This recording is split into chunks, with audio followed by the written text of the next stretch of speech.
সবাইকে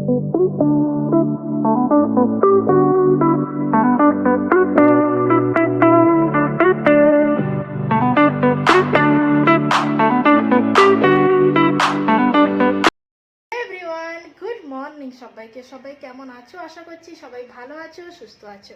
আর আমিও কিন্তু খুব ভালো আছি। মানে ঠান্ডা লেগে গেছে, তার জন্য গলাটা একটু বসা বসাই লাগছে। তো চলো আজকে ব্লগটা সকাল থেকেই শুরু করছি। এখন সকাল নয়, সকাল 10টা বাজে। তো স্নান হয়ে গেছে আমার, আজকে বাড়ি যাব। তো অনেক দিন হলো এসছি, মানে অনেকটা দিন হয়ে গেছে, 1 মাস হয়ে গেছে। তো তারপরে যে বাবা মা তো চলে এসছে। কালকে বোন সকালে চলে গেছে, আর বিকেলে দিদি গেছে মেজদি। আর মেজদির তো রোজই আসা যাওয়া।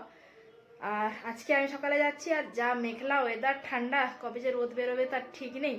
এত জামা কাপড় পরেছে, কবে শুকনো হবে ওগুলোর কোনো ঠিক নেই।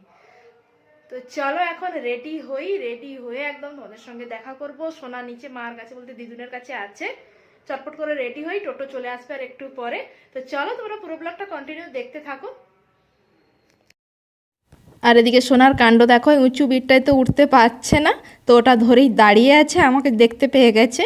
আর এদিকে আমি কি দেখাচ্ছি বলো তো, এত জিনিসপত্র পড়েছে, মানে সোনার তো রোজই পড়ে, আর যেহেতু মা বাবারা এসছে, বাবারও অনেক জিনিস পড়েছে। আর যা মেঘলা ওয়েদার, কিছুই শুকনো হচ্ছিল না। তো যাবে তো বাড়ি? আমি এই যে একদম রেডি, এই যে সোনাকে এখন রেডি করব। চলো, অবস্থা দেখো। চলো এখন রেডি হই, মানে আমি তো রেডি, ওকে রেডি করাই।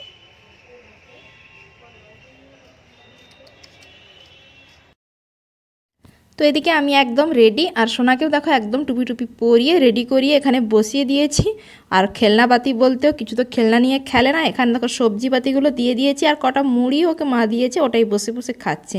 আসলে টোটো 10টার সময় আসার কথা ছিল, কিন্তু এখনও আসেনি, আর আমি রেডি হয়ে বসে আছি। আর এই যে ভিডিওগুলো কিছুদিন আগে, মানে এর আগে যে বৃষ্টি মেঘলা হয়েছিল তখনকার, এখন তো অনেক রোদ উঠছে তবুও। তো তখনকার ভিডিওগুলো, কারণ এডিট করা হয়ে ওঠেনি, সেই জন্য এতটা লেট। আর দেখছো মেঘটা, মানে ওয়েদারটা কীরকম মেঘলা হয়ে আছে। তো যাই হোক, এখানে আমি তো সোয়েটার টয়েটার পরে একদম রেডি যাওয়ার জন্য, শুধু টোটো আসারই অপেক্ষা। তো একটুক্ষণ বসার পরে টোটো চলে এসছে, এই যে বেরিয়ে পড়েছি। আর মা আর যে রান্নার মাসি থাকে, তো ওরাই নিয়ে আসতেছে সোনাকে। তো এই যে উঠে পড়েছি টোটোতে, আর টোটো ছেড়েও দিয়েছে। আর মেঘলা যা ওয়েদার, তো হাওয়াও হচ্ছে, সেজন্য ওপাশের ওই পর্দাটা ছেড়ে দেওয়া হয়েছে, যদিও পর্দাটা খুব একটা ভালো নয়, পাতলা ফিনফিনে। তো যাই হোক, আমার চাদরটা ছিল, মানে ওটা দিয়ে ঢেকে ওকে নিয়ে এসেছি, খুব একটা ঠান্ডা যদিও লাগেনি। তো তারপরে বাড়ি চলে এসে আর কোনো ভিডিও বানাইনি, কেননা সোনা ঘুমিয়েছিল, আর ঘুম থেকে উঠে নতুন নতুন মুখগুলো দেখে কান্নাকাটি জুড়ে দিয়েছিল। তো তাই আর কোনো ভিডিও বানানো হয়নি। আর এসে দেখো এখনও ড্রেসও চেঞ্জ করিনি, সোনার জন্য একটু চটপট করে খাওয়ারও বসিয়ে দিয়েছি। আর এই যে ভেজা জিনিস দেখো, সোনার দু চিকচিকি ভর্তি, তো ওগুলো এখন একটু ছাদে মিলিয়ে দেবো, হাওয়ায় একটু যদিও শুকনো হবে। তো একজনকে নিয়ে বসেছি তেল মাখাতে। তুমি গান গাইবে? ও এটা ঘুরবে না, ঠান্ডা তো। তোকে তেল মাখিয়ে দিয়েছি, তো আজকে স্নান করাবো না, কারণ ঠান্ডা, একটু গাটা মুছিয়ে দেবো। বাবুর কাণ্ড দেখো, কি করছো? হাতে জড়ে গেছে ওটা, দেখছে কি হচ্ছে। বলে বাড়ি চলে এসেছি, বাড়ি। বলে এটা আমার বাড়ি। আবার লজ্জা পাচ্ছে, লজ্জাবতী লতা। তো চলো ওকে স্নান টানগুলো করি, চল চল। এই দেখ ডোডো, বলে চলো স্নানটা করে নি এখন, তাই তো? স্নান করবি পাপা? স্মাইল।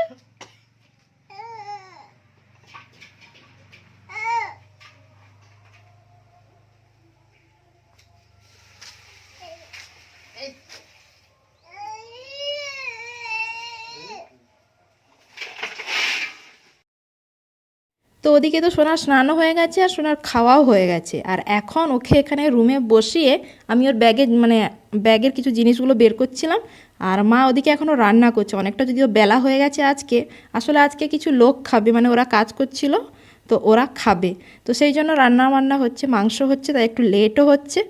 আর সোনার কাণ্ড দেখো আমি এখানে গোছাচ্ছি, ও বারবার যা পাচ্ছে, যে ঝাড়ুও পাচ্ছে, ঝাড়ু নিয়ে টানাটানি হচ্ছে।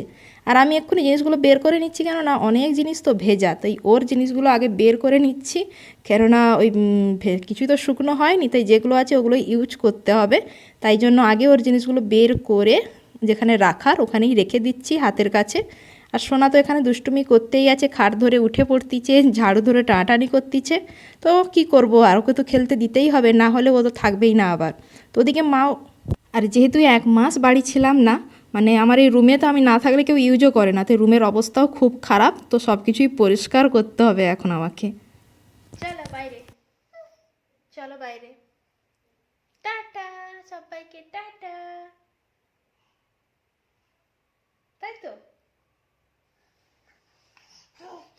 উনি বাবারি, প্রচণ্ড ঠান্ডা নেই।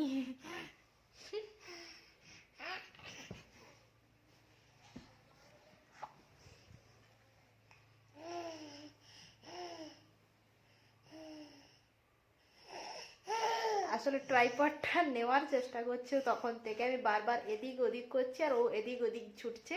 এই মানে ডান্ডা টাইপের দেখতে পেয়েছে। কাকে মারবি এটা দিয়ে তুই? পাপা এলে মারবি। এবার পাপা আসছে না, পাপা এলে পাপাকে মারবো। ওকে।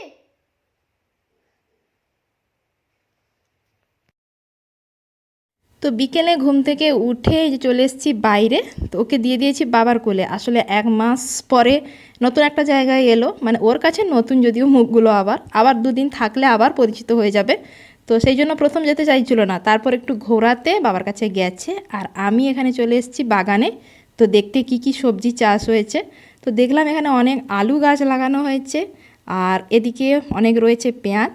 তো মানে আমি যখন ছিলাম তখন সম্ভবত লাগানো হয়েছিল, তো এই পেঁয়াজগুলোও দেখলাম লাগানো হয়ে গেছে। আর এটা একটা বাগান, আরও একটা বাগান রয়েছে। তো এদিকে এই যে হরি মন্দির, তো এর পাশেই আরও সবজি, পেছনে অনেক ওলকপি রয়েছে, এদিকে পালং শাক, ধনেপাতা, টমেটো, অনেক কিছুই রয়েছে। তো আমার বাবার বাড়িতেও যেমন সবজি চাষ হয়, শ্বশুর বাড়িতেও করে, সেখানে যেমন লোক দিয়ে করানো হয়, এখানে বাবা নিজে করে। আর এখন মানে শরীর এতটাও ভালো থাকে না বলে হয়তো এখন লোক দিয়ে টুকটাক করায়। আর এদিকে সোনার কাণ্ড দেখো, বাবা তাকে সাইকেলের ঝুড়িতে বসিয়ে দিয়েছে, আবার গানও চালিয়ে দিয়েছে, আর ঝুড়ি থেকে নামতেও চাইছে না কিছুতে। আমি কত করে ডাকলাম, আমার কাছে আসছেই না। তো ওটা ও মজা পেয়েছে, তাই ও ঘুরছে। তো একটু পরিচিত হয়ে গেলে আর আসবে না, মানে যে ঘোরাবে তার কাছেই থাকবে ও। তো চলো ঘুরছে ঘুরুক। তো আজকের মতো ব্লগটা এখানেই এন্ড করছি, নেক্সট ব্লগে আবারও তোমাদের সঙ্গে দেখা হবে। টাটা, সবাই ভালো থেকো।